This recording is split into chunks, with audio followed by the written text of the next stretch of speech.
నమస్తే, welcome to frankly with Telakapalli. సమకాలీన రాజకీయ అంశాల్లో లేటెస్ట్ పొలిటికల్ అప్డేట్స్ అందించడానికి మనతో పాటుగా సీనియర్ సంపాదకులు తెలకపల్లి రవి గారు సత్తుకున్నారు. రవి గారు నమస్తే సార్. నమస్తే సార్. మోడీకి ట్రంప్ ఫోన్, భారత్తో గేమ్స్, లొంగుబాటుపై ప్రతిపక్షాలు ఫైర్.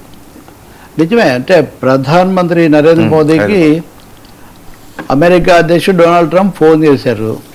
ఇప్పుడు ఫోన్ వచ్చిందంటే ఉత్సాహపడిపోయి విశ్వగురు అని చెప్పే పరిస్థితి కాదు. నిజానికి చాలా ట్రంపే చాలా ఇరకాటంలో ఉన్నాడు, ఏదో మునిగిపోయావని పట్టుకున్నట్టుగా ఉంది ఇక్కడ పరిస్థితి. ట్రంప్ లూప్ లైన్లో కాల్ చేశారు, కానీ మోదీ మటుకు దాన్ని ఏమాత్రం లేకుండా ట్విట్టర్లో డైరెక్ట్గా ఎక్స్లో పెట్టేశాడు. Had a productive call with Donald Trump and explored various options etcetera ఇదంతా.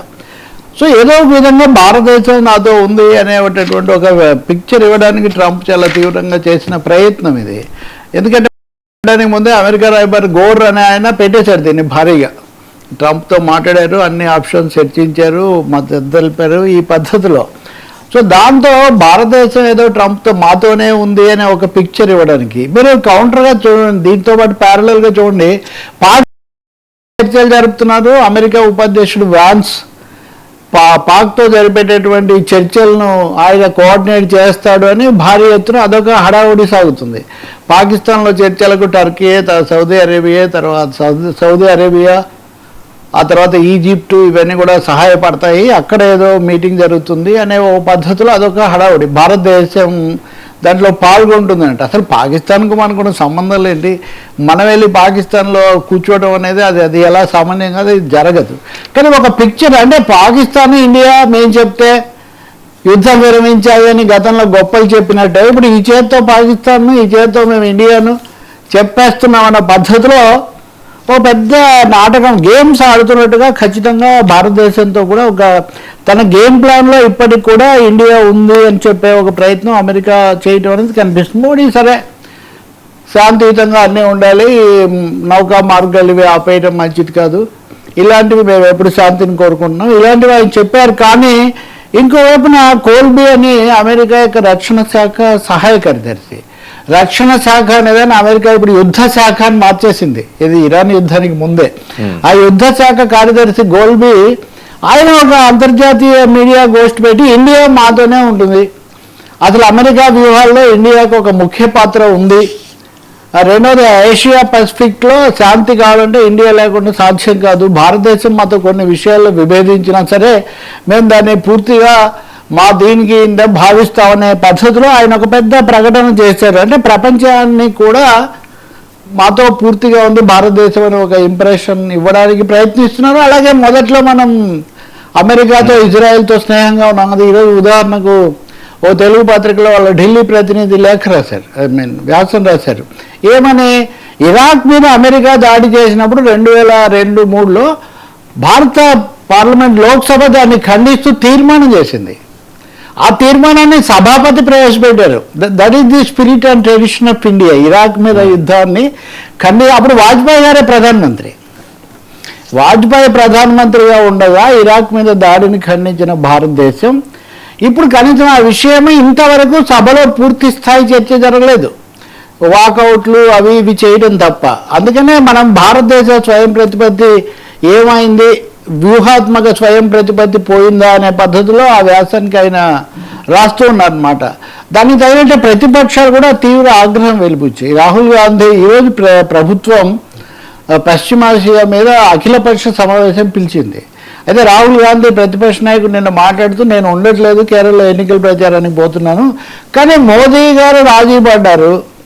మోదీ గారు రాజీ పడ్డం అంటే భారత విదేశాంగ విధానం రాజీ పడింది, మన దేశానికి ఉన్న ప్రతిష్ట భద్రత కూడా దెబ్బతిన్నాయన్న పద్ధతిలో తీవ్ర స్థాయిలో మాట్లాడారు.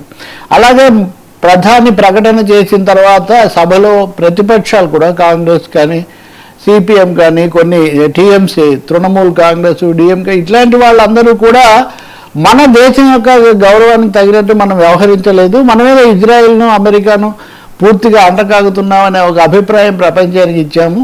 దీనివల్ల మన భారతీయులు వాళ్ళు అక్కడున్న 1 కోటి మంది భారతీయులే కాకుండా ఈ సరఫరాలు ఇవన్నీ కూడా దెబ్బతిన్నాయని ఒక విధంగా ప్రభుత్వము ఒక తీవ్రమైన విమర్శకు గురైంది. అందుకనే ఒక అనివార్య పరిస్థితుల్లో ఒక ప్రకటన చేయటము పరిషత్ సమావేశం పెట్టడం అనేది జరిగింది.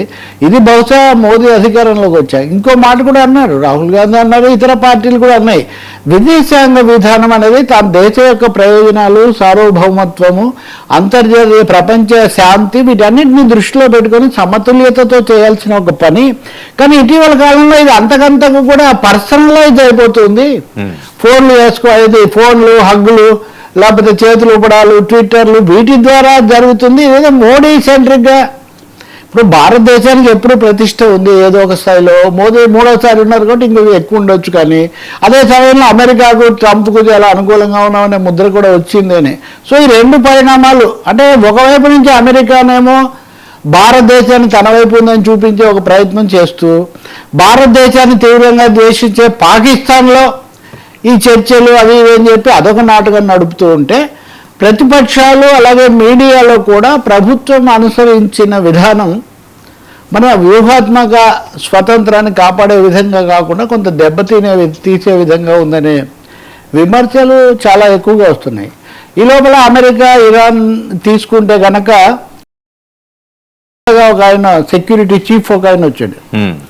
ఆయన మేమేమి రాజీ పడేది లేదు, మాకు 3 షరతులు ఉన్నాయి. ఒకటి, అమెరికా యుద్ధ స్థావరాలని మూసేయాలి. ఇప్పుడు వాళ్ళు ఇష్టం వచ్చినప్పుడు దాడి చేసి మేము ఇష్టం వచ్చినప్పుడు వెనక్కి శాంతి యుద్ధం అంటే అది కుదరదు. ఒకటి, యుద్ధ స్థావరాలన్నీ కూడా ఖాళీ చేసి వెళ్ళిపోవాలి. అలాగే మా మీద చాలా బెదిరింపులు కురిపించారు కదా, వాటిని కూడా వెనక్కి తీసుకోవాలని. అంటే మీరు కొంచెం వెనక్కి వెళ్తే కనుక అమెరికా 3 లక్ష్యాలు ప్రకటించింది. ఒకటి, ఇరాక్ వ్యవస్థను లేదా అణు సామర్థ్య వ్యవస్థను మేము ధ్వంసం చేస్తాము, అక్కడ ఈ ఎన్రిచ్డ్ యురేనియం,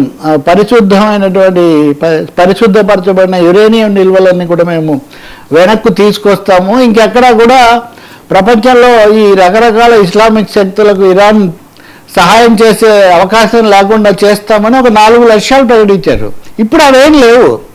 ట్రంప్ గారు వెంటనే ఎవరు వస్తే వాళ్ళతో మేము పాకిస్తాన్లోనే ఎక్కడైనా సంప్రదింపులు జరిపి వెనక్కు తగ్గుతాము, కనీసమైన కొన్ని షరతులకు అంటున్నాను. కానీ ఇరాన్ మటుకు లేదు, మా లక్ష్యాలు మేము మార్చుకోము, మీరు ఇక్కడ యుద్ధ స్థావరాలు మా గుండెల మీద కుంపట్లాగా ఇవి ఇలాగే పెట్టి ఎప్పుడంటే అప్పుడు మా మీదకి వచ్చి దాడి చేస్తామంటే మేము ఒప్పుకోమంటున్నారు. అందుకనే ట్రంప్ ఇవన్నీ మాట్లాడుతున్నప్పుడే ఇరాన్, ఇజ్రాయిల్ ఒకరి మీద ఒకరు చాలా భీకరంగా దాడులు చేసుకున్నారు. ఆ దాడులు కూడా కొనసాగుతున్నాయి. కాబట్టి ఇంకా ఏమీ ఒక కన్సూట్మెంట్లో లేదు. అమెరికా ఆయుధాగారాలు లేకపోతే సైనిక స్థావరాలు ఎత్తేయటం అనే ప్రసక్తి సామాన్యంగా రాదు. అది ఈరోజు కాదు, ఎప్పటి నుంచో వాళ్ళు అక్కడ పెట్రోల్ రిచ్ ఆ ఏరియాలో ఉండాలని వాళ్ళు పెట్టుకున్నారు, ఇక ముందు కూడా పెట్టుకుంటారు. కాబట్టి ఇది ఏం జరుగుతుంది అనేది ఒక పెద్ద ప్రశ్నగా ఉంది. ఇవేమి కాకపోతే చివరి ఆప్షన్ మెరైన్స్ను పంపించరు, అంటే విమానాల్లో సైనికులను, భూతల బలగాలను సైన్యంలో ఇరాన్కు సైన్యాన్ని పంపించాలి, అది కూడా ఆలోచించండి ట్రంప్కు చాలామంది చెప్తున్నారు. ఎంత తమాషా అయిపోయిందంటే ట్రంప్ చివరికి నిన్న మీడియా కాన్ఫరెన్స్లోనే హెగ్జిత్ అనే వాళ్ళ రక్షణ మంత్రి, నువ్వే కదా యుద్ధం చేయమను, నువ్వు చెప్తేనే కదా. నాకు ఒక దేశాధ్యక్షుడు, అసలు ప్రపంచంలో శక్తివంతుడైనటువంటి అమెరికా అధ్యక్షుడు రక్షణ మంత్రి, నువ్వు చెప్తే కదా యుద్ధం చేశాం, మళ్ళీ ఇప్పుడు ఏంటి వెళ్ళి లాగా మారిపోయేది అనమాట. నిజానికి పైకి జోక్ లాగా కనిపిస్తుంది, కానీ ఇది చాలా క్లిష్టమైన సవాల్గా వాళ్ళ